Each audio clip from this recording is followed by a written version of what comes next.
6월 2일 수요일 시편 2편 1절부터 12절까지의 말씀입니다. 우리는 어떤 인생의 길을 가느냐에 따라 전혀 다른 삶의 결과들을 얻게 됩니다. 영국의 청교도 설교가 마틴 로이드 존스는 1963년 신년 설교에서 복 있는 사람에 대해 이렇게 정의했습니다. 우리는 철학자의 명석함이나 사상가의 추론이 아니라 하나님 말씀을 즐거워해야 합니다. 악인의 묵상과 사유가 아니라 여호와의 율법, 성경, 하나님의 규례, 신약과 구약, 율법과 복음을 즐거워해야 합니다. 내게 필요한 모든 것, 행복에 이르게 하는 하나님의 방법이 바로 여기 성경에 있습니다. 말씀을 즐거워하여 항상 묵상하는 사람이 행복한 사람입니다. 말씀을 묵상하는 삶은 하나님이 보호하고 인정하는 행복한 인생입니다. 하나님 말씀을 묵상하는 삶으로 어떤 상황에서도 흔들리지 않는 신앙인이 되시기를 예수님의 이름으로 축복합니다. 시편 2편에서는 세상의 왕권과 하나님의 왕권에 관해 이야기하면서 진정 복 있는 사람의 삶에 대해 교훈하지요. 세상의 왕권과 권세자들이 하나님의 통치와 왕권을 인정하지 않는 것은 본질적으로 하나님을 대적하는 것입니다. 1절부터 3절까지의 말씀을 함께 읽어볼까요? 어째서 나라들이 술렁거리며 민족들이 헛된 일을 꾀하는가? 세상의 왕들이 자기를 내세우고 통치자들이 모여 하나님 여호와 그 기름 부음 받은 이를 거스르며 저들의 사슬을 끊자, 저들의 족쇄를 던져버리자 하는구나. 아멘. 하나님과 기름 부음을 받은 이를 거스리는 자, 즉 대항하는 자로 이방 나라들, 민족들, 세상의 왕들, 통치자들이 나열되어 있습니다.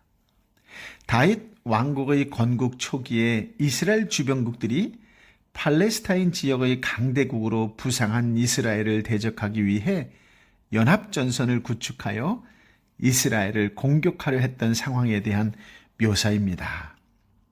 이스라엘의 주변국 즉 블레셋, 아말렉, 에돔, 암몬, 모압 등은 이스라엘이 왕이 세워지기 전부터 왕정 국가였기 때문에 이스라엘보다 군사력이나 경제력이 더 나아서 이스라엘을 괴롭히는 입장에 있었습니다. 그런데 다윗이 왕이 된 다음에는 다윗이 그 나라들을 압제하는 강대국으로 급부상했습니다. 그 나라들은 다윗의 압제에서 벗어나기 위해 함께 동맹을 맺고 이스라엘을 공격하려 했지요. 하지만 그것은 헛된 일이었습니다. 하나님이 다윗을 선택하여 팔레스타인의 다스리는 통치자로 세웠기 때문에 그들이 다윗의 멍에를 벗기 위해 연합하여 불복종하고 대적하려고 하는 것은 어리석은 헛된 일이라는 것입니다. 이는 궁극적으로 신약시대의 세상 통치자들이 연합하여 하나님께서 하나님 나라의 통치자로 세우신 예수 그리스도를 대적하여 십자가에 죽이려 한 것에 대한 예표이기도 합니다. 로마 총독 빌라도와 유다 왕 헤롯과 유다 종교 지도자들이 모두 하나가 되어 예수 그리스도를 죽이려 했습니다. 로마 민족과 유대 민족들이 연합하여 예수 그리스도를 죽이려 한 것이지요. 이방인들과 유대인들이 함께 예수 그리스도를 죽이려 한 것입니다. 세상의 악한 왕, 지도자들은 하나님의 통치가 자신들을 묶는 족쇄요, 사슬이요, 얽매이는 것으로 여겼습니다. 그러므로 이들은 하나님을 대적하는 헛된 일을 도모하고 하나님의 의로우심을 거스리는 모략을 세우지요. 생각과 마음과 삶이 하나님의 다스림을 받지 않도록 이성과 지성과 윤리적 가치를 마비시키고 진리를 회파하려고 소란을 피웁니다. 그러나 이 모든 소란과 계략과 음모는 헛된 것일 뿐이지요.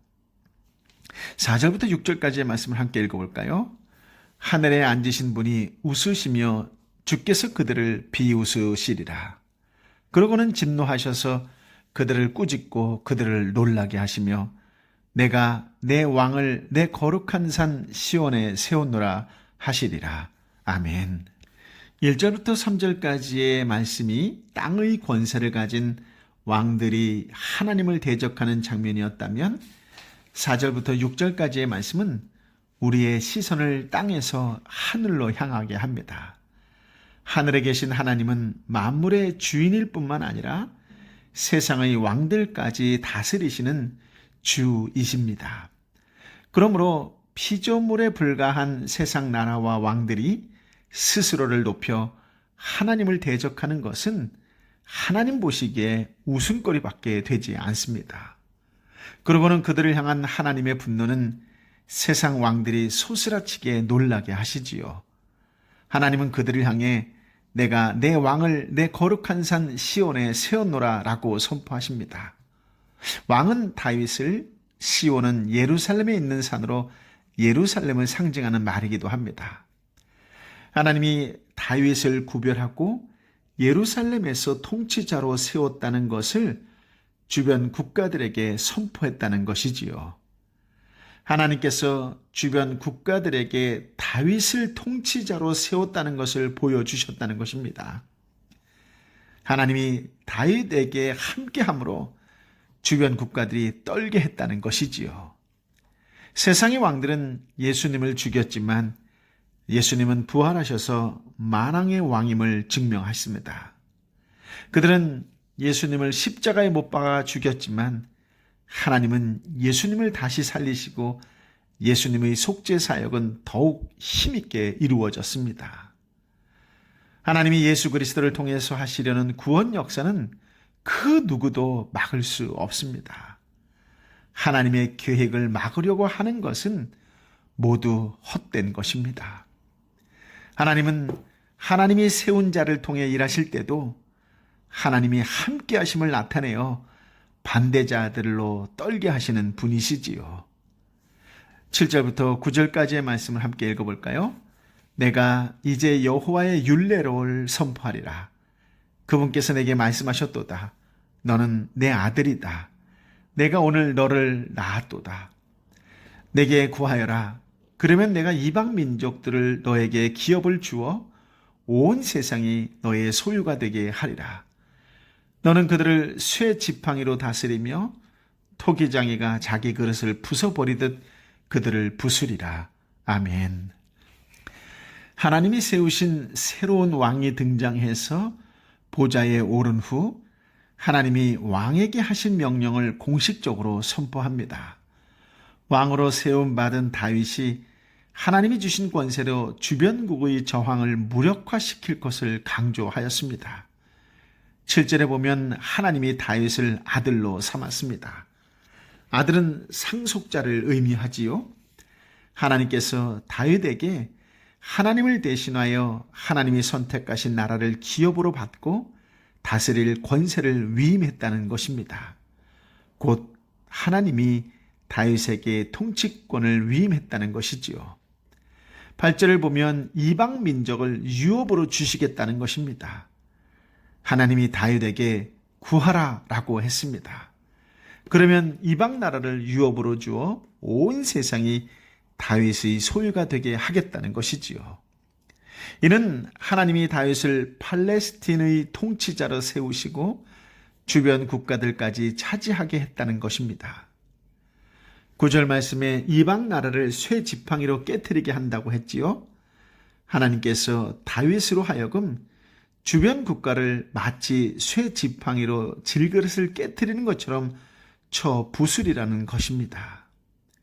고대 이집트 왕들은 대관식 때 주변 세계에 대한 자신의 통치권을 과시하기 위해 주변 나라들의 이름을 적은 질그릇을 깨트리곤 했다고 합니다.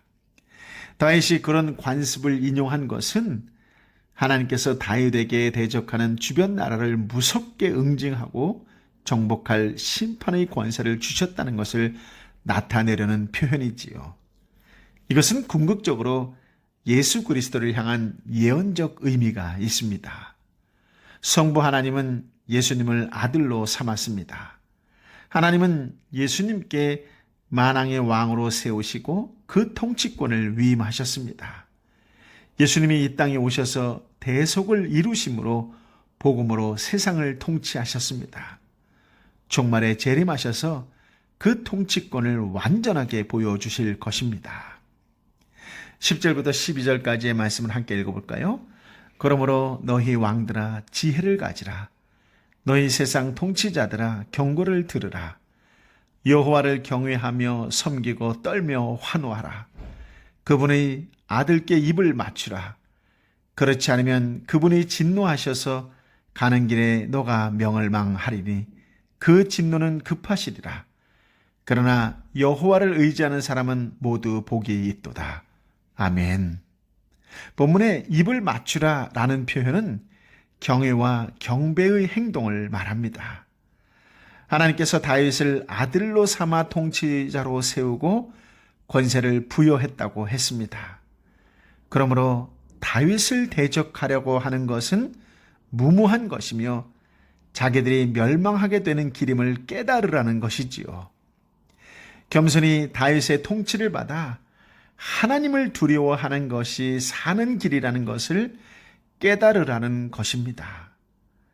하나님이 세운 질서를 겸손히 받아들여 하나님을 섬기며 사는 것이 망하지 않는 길이라는 것입니다. 하나님이 세운 다윗을 대적함으로 하나님을 대적하지 말고 오히려 다윗에게 복종함으로 하나님을 의지하는 자가 복을 받는다는 것입니다.